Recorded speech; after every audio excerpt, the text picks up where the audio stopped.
let's not waste time. If you have questions, ask me. Otherwise, we can proceed with today's topic. What is today's topic? Teaching what? Vocabulary. Okay? So today we'll be focusing on teaching vocabulary. Last time, we said that each of these three methods presents vocabulary differently, right? Last time we discussed this. We said the grammar translation presents vocabulary as what? As a word list. And the oral as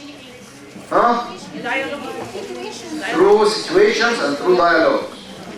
And the third one through context. Through context. And real language. Usually, if you are using the communicative approach, you tend to teach even slang language. Slang, everyday language. But the grammar translation likes or favors presenting the obsolete words. Obsolete means old, classical words. Okay? Now, let's first discuss what do we mean by the term word. What is a word?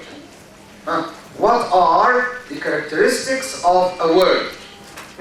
Who can define a word for me? A group of letters which gives a meaning. A group of letters put together to give a meaning. Okay? So, words by themselves. So, the word basically is a group of letters that provides meanings. It's also the building block of language. The building block of language. What do we need to build houses?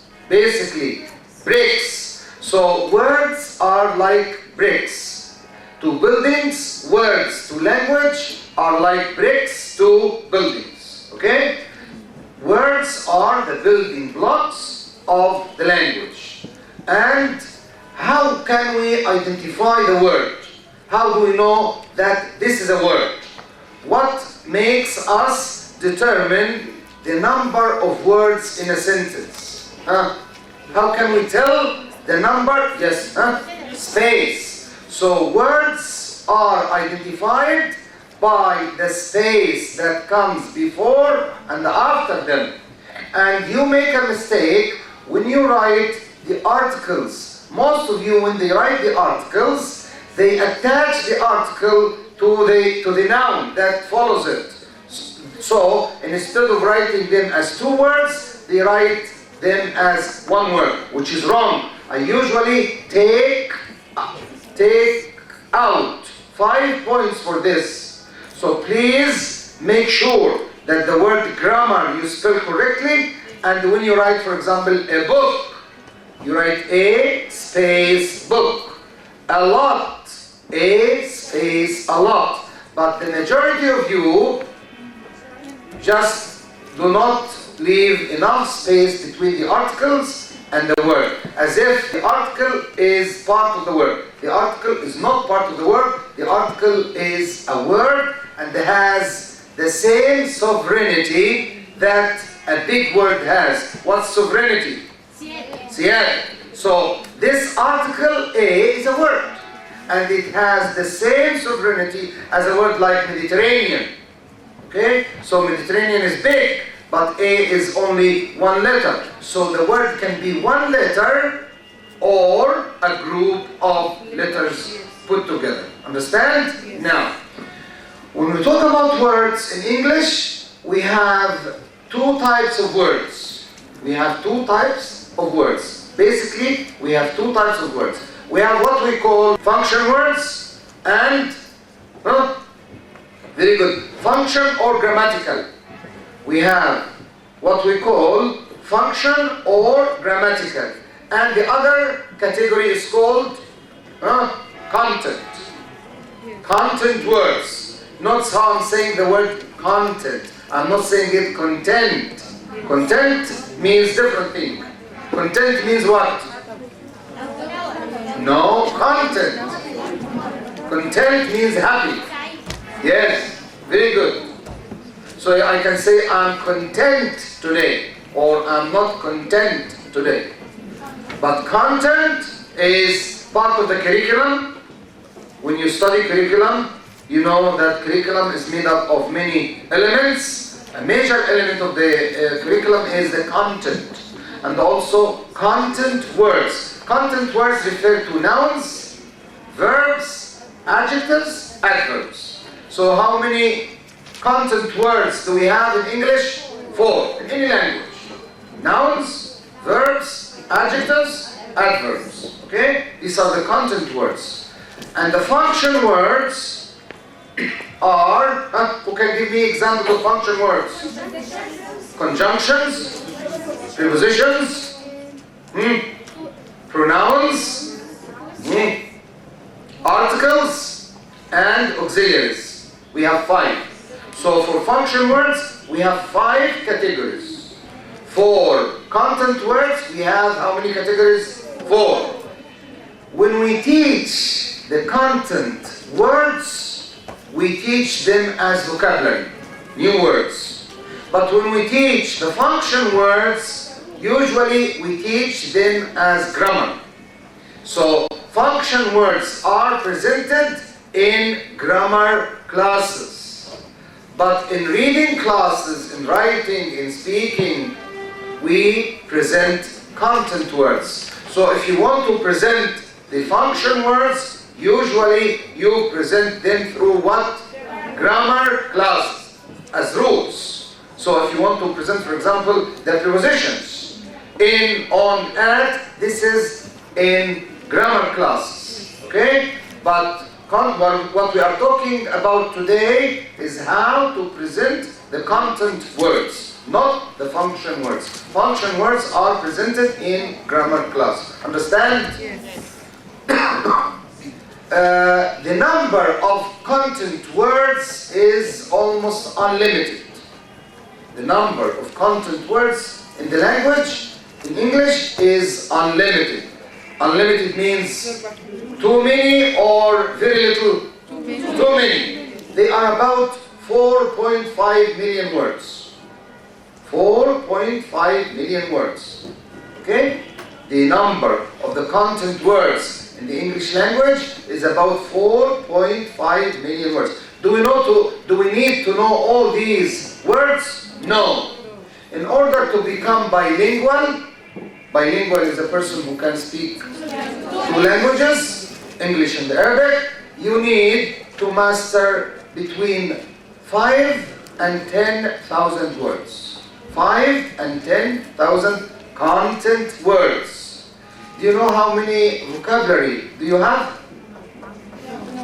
If we measure the size of your vocabulary, it will be between 1,200 and 1,500 only. 1,200 and 1,500.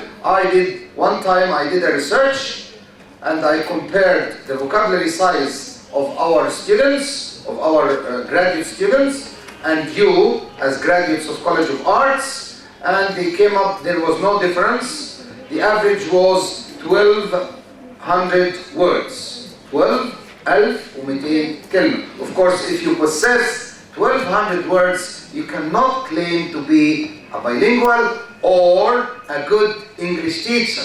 That's why many English language teachers use what when they teach English Arabic? Because if you don't have enough vocabulary, synonyms, antonyms, if you don't have explanations for the word you are presenting, automatically you will do what we call code switching.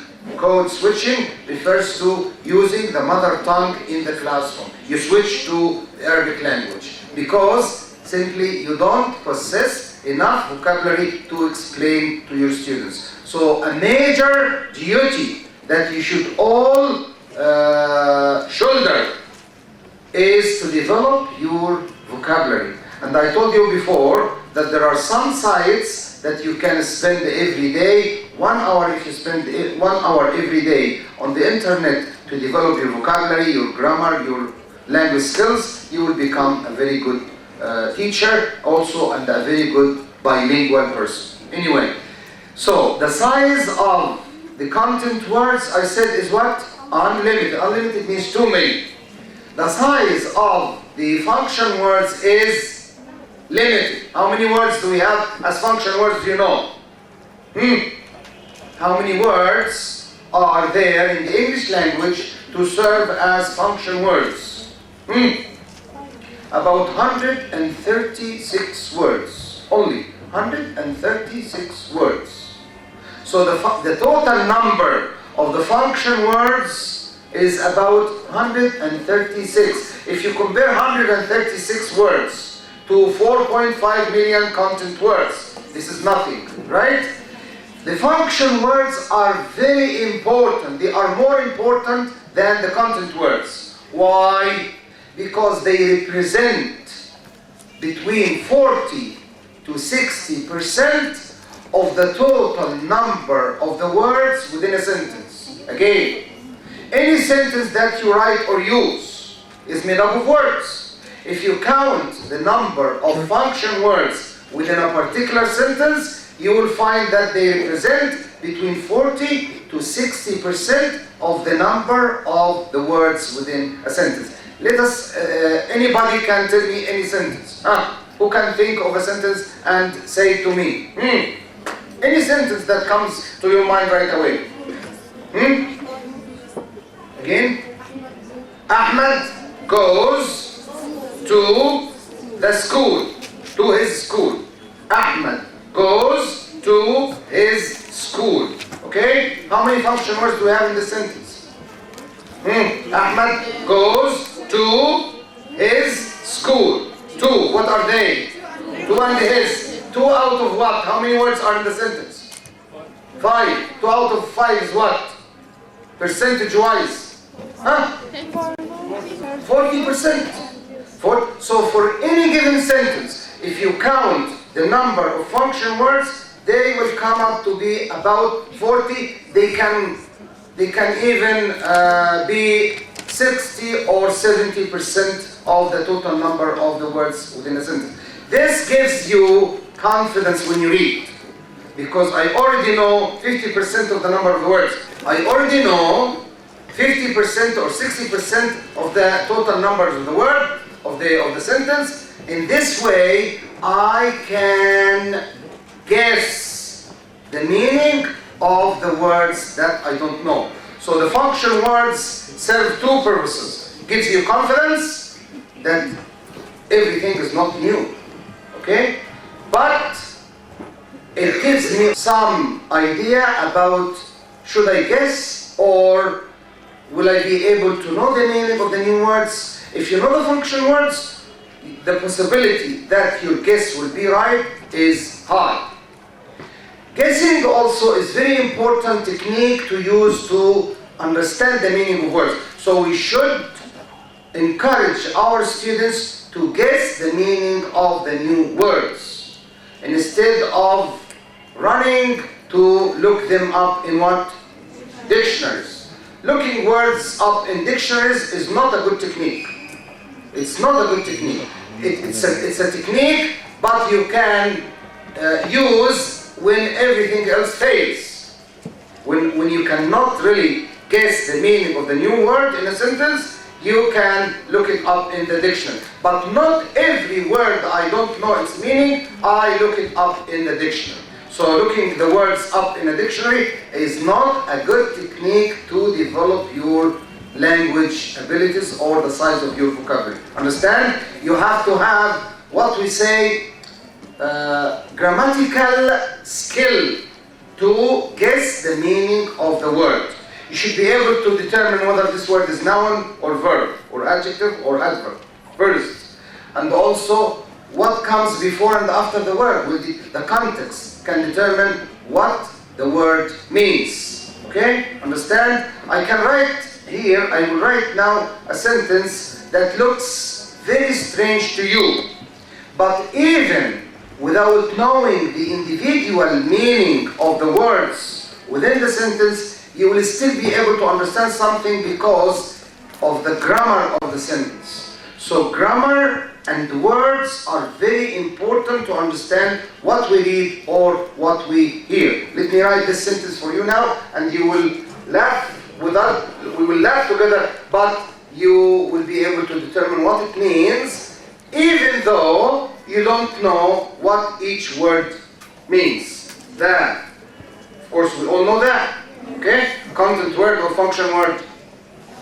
Function word. This is a function word. Okay. That's cool.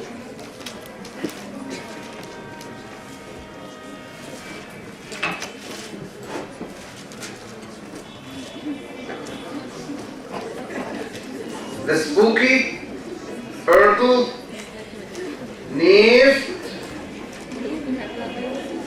in the morning.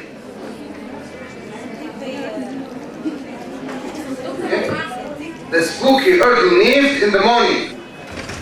Okay, let's see. How many words does the sentence have? How many words? 7. How many function words?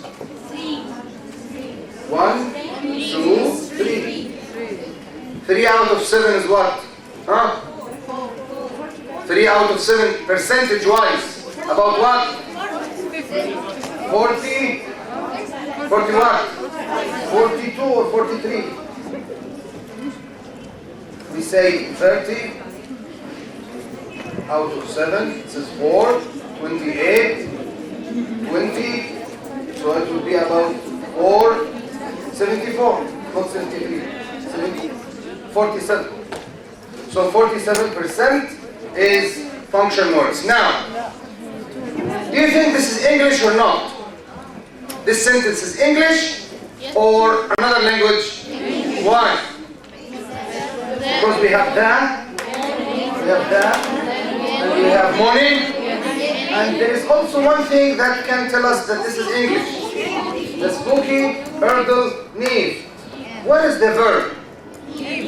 How did you know that Neve is the verb? So this is called grammatical cue. Knowing that this is the verb, because of the ed is a grammatical cue. A cue is like a hint. So from the grammatical cues, you can understand what the sentence means. Now, where is the subject in this sentence? Where is the subject? The subject. What do you mean by subject? In English. In English, what does the word subject mean? In English. No, subject means what the sentence is about. Okay? So the word subject means what the sentence is about. The sentence is about what? Here. A spooky Erdl. A spooky Erdl. So the spooky Erdl is the subject. If I say Mansoura is a very crowded town, what's the sentence about? So Mansoura is the subject. Okay? If I say Ali is a good student, it's about Ali. Ali is the subject. So the word subject means what the sentence is about. Here the sentence is about something called spooky Erdl. Erdl, U-R-D-L-E, sorry.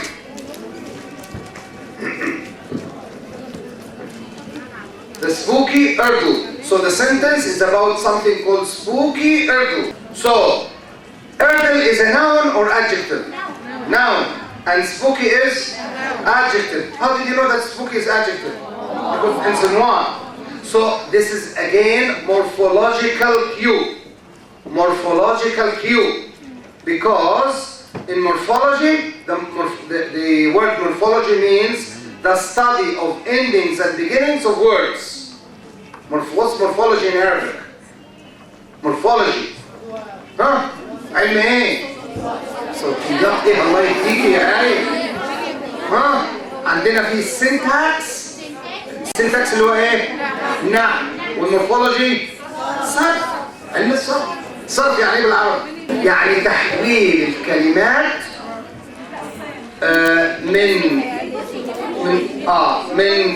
من فعل الى اسم. يعني مثلا اسم الفاعل واسم المفعول وصيغه المبالغه والكلام دي. This is in morphology. مشتقات مشتقات الفعل morphology. الكلمة بشتق منها ايه؟ يبقى دي this is morphology. يبقى كلمة spooky is an adjective because it ends in Y. Can you think of some adjectives that end in Y? Huh? Give me some. Lazy. Adjectives. Happy. Friendly. Yes. Friendly is an adjective. Friendly is an adjective. No, it's a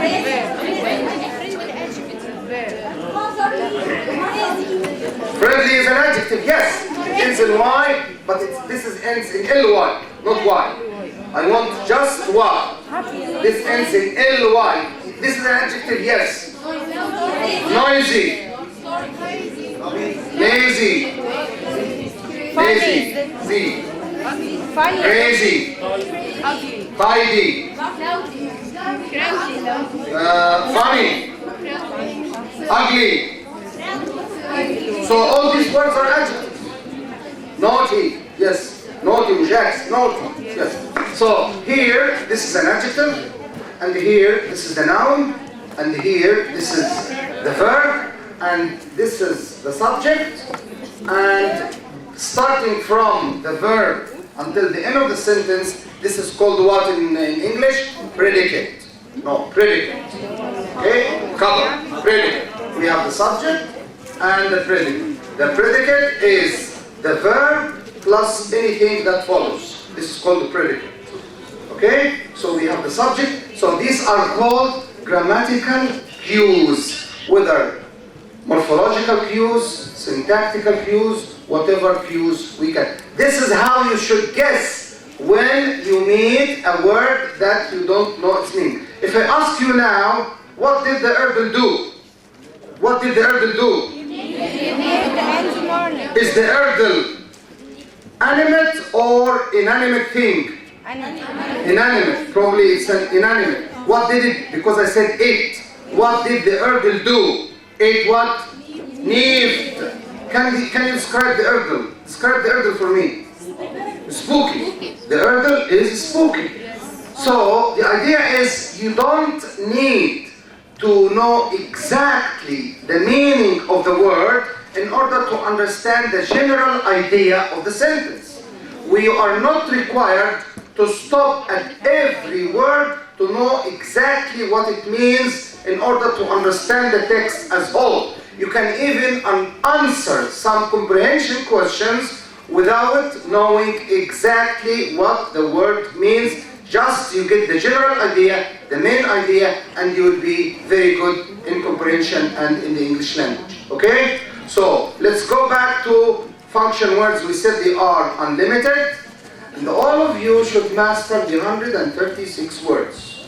This is imperative. Imperative means what? Necessary, essential.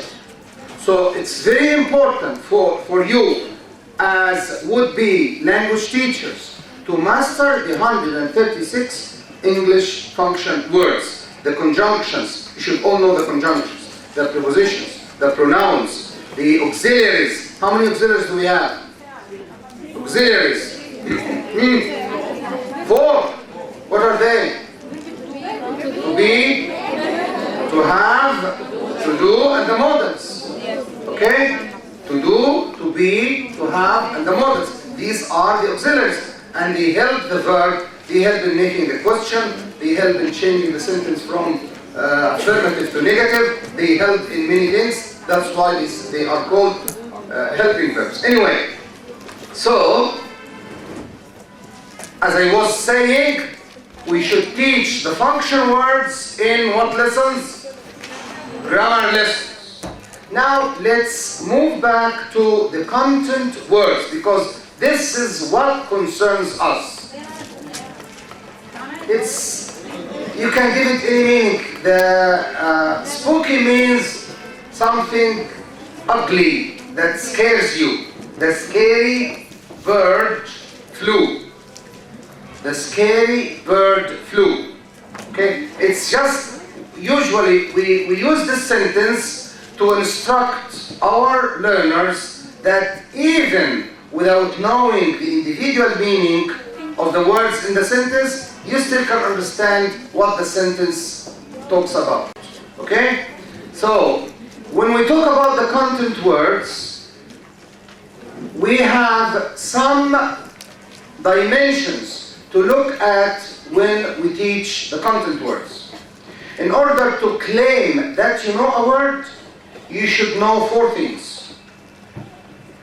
The sound of the word, okay? The spelling of the word, the form, the meaning of the word, and the use of the word, okay? So 4 dimensions we should look at to be able to claim that I know this word. So if you don't know the pronunciation of a word, you should not claim that you know it. Pronunciation, sound, meaning, spelling, and use. How to use the word. Using the word is linked to what we call collocation. Collocation. What's collocation? Yes, I heard the answer. Words that go together. Words that go together. Collocation. It's different. C-O-L-L-O, collocations.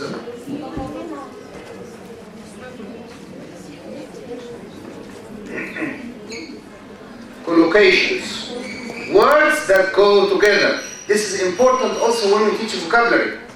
Because usually when we teach new words, we should not teach single words. For example, we should say, if I'm teaching the word energy, I should say solar energy. So solar collocates with energy. Can I say sunny? Sunny energy? No. Why? Sunny means what in Arabic? With solar? It's the same. More or less it's the same. This is related to the sun, and this is also related to the sun. Okay? But why do we say solar energy and we never say sunny energy? Because solar collocates, goes with energy, not energy. Energy. Stress on the first syllable. Energy. Okay? Don't say energy, no. Energy. Stress on the first syllable.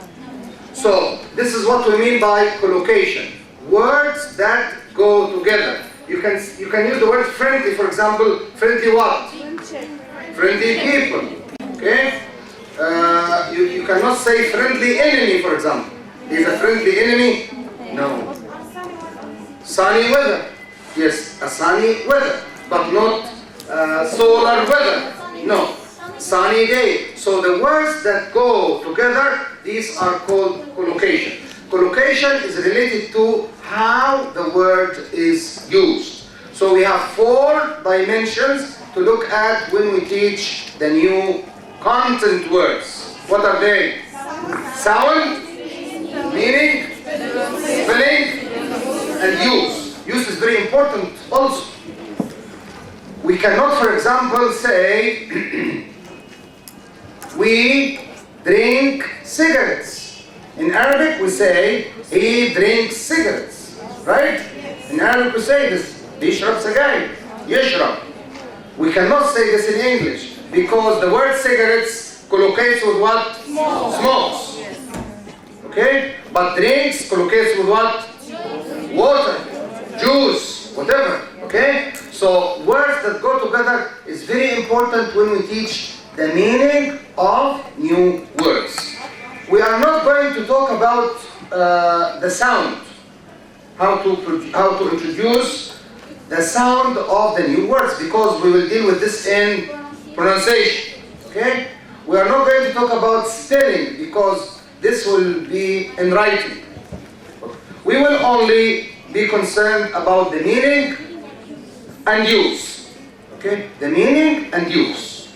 You tell me some techniques we can use to show the meaning of the new content words. And I'm emphasizing the word content words because this is what we teach as new vocabulary. Tell me some techniques we can use to present the meaning of new words. Yes. Flashcards. Flashcards are very good. Usually we have two general modes. Something called ostensive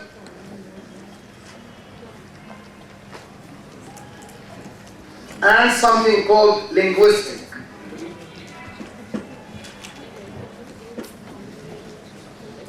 So we have two modes of presenting what? Meaning. The meaning of the new words. We have two modes. Modes means what? Ways, techniques. Yes. We have two general modes of presenting the meaning of the new content words. Ostensive and linguistic. As the word linguistic means, linguistic has to do with what? Language. Okay? Other words. Linguistic means other words. But ostensive refers to anything that's not related to the word. So pictures will be ostensive or linguistic? Ostensive. Pictures. Realia will be what? Ostensive. Flashcards. Ostensive.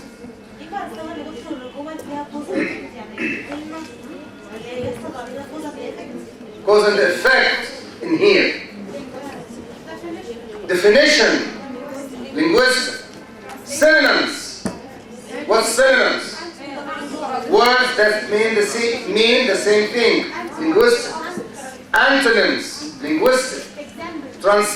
Giving examples. Linguistic. Translation. Linguistic. Okay? So all these are techniques of presenting the meaning of the new words. But generally we have two broad modes. Ostensive, we can write here 1, 2, 3, 4, 5. Tell me, flashcards. Dramatization, for example. Acting or dramatization is ostensive. Okay? Dramatization is ostensive. Using body language is ostensive. If I say, action, I'm sneezing. This is called sneezing. Okay? Dramatization, ostensive. So, dramatization, body language, flashcards, realia, pictures. If the opposite is linguistic. Okay? Linguistic refers to use the word in a sentence. Linguistic. Define the word. What's a market? A place where people go to buy things. Okay? So a word like market. I want to explain the meaning of the word market using linguistic mode. I define the word market. Okay? Or a word like knockout. What's a knockout?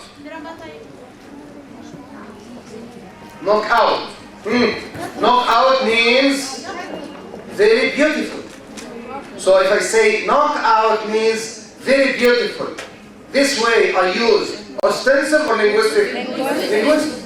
Knockout, she's a knockout girl means you cannot resist her beauty. Anybody who will see her will just faint. This is knockout. Okay? A knockout girl is Baruch. Yes. Yes. Which technique is better? This is very good question, Hanan. Very good question, Hanan. Who can answer the question, which technique is better? Can we say which technique is better? Every technique is suitable for a particular set of words. Okay? But usually, that's why I said a very good question. Usually, we use the ostensive mode with children, the linguistic mode with adults, like the deductive way of teaching grammar. Okay? So ostensive is preferred usually with children because children like pictures, like dramatization. They like that. They laugh and they learn through fun. Okay? Yes. Linguistic.